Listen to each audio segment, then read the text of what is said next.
Սիրելի հայրենակիցներ, տարիներ առաջ ազգային ժողովի ձևավորման հենց առաջին օրերից հայտարարում էր քաղաքական մեծամասնությունը, որ հիմա քննիչ հանձնաժողով ենք ձևավորելու, տեսեք ինչեր ենք բացահայտելու։ Երկար տևական ժամանակ այդ քննիչ հանձնաժողովը աշխատել է, որը ձևավորվել է Պաշտպանության եւ Անվտանգության մշտական հանձնաժողովի հիմքի վրա։ Ընդդիմությունը ուներ վերապահումներ, որ դա հանրային վստահություն չունեցող քննիչ հանձնաժողով է լինելու, բազմաթիվ հարցեր, հարցականներ մնալու են օդում կախված, բայց այնուամենայնիվ, ըստ կանոնակարգի ազգային ժողովում ձևավորել է քննիչ հանձնաժողով, որը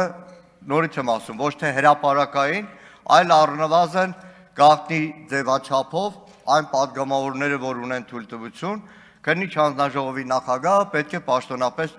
ներկայացներ այդ զեկույցը։ Բայց իրավական տարբեր հիմնավորումներով այդպես էլ ազգային ժողովին չի ներկայացվել քննիչ հանձնաժողովի զեկույցը։ Ես անձնապես շատ ուրախ կլինեի, որ այդ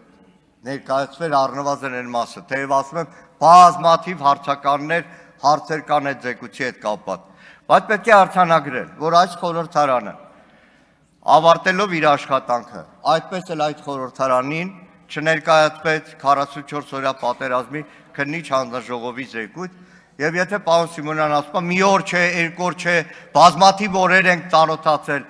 ով պետք է ծանոթացել է առնվազն մեր խմբակցությունից, նաեւ գիտեմ պատիվ ունեմ ինձ, բայց այդ թղթածրարը, որ կարդացել ենք, հիմա դա ինչ է, զեկույց է համարվում այն, ինչ որ ներկայացվում է ազգային ժողովին։ Ազգային ժողով նման փաստաթուղթ չի ներկայացվել, այսքան։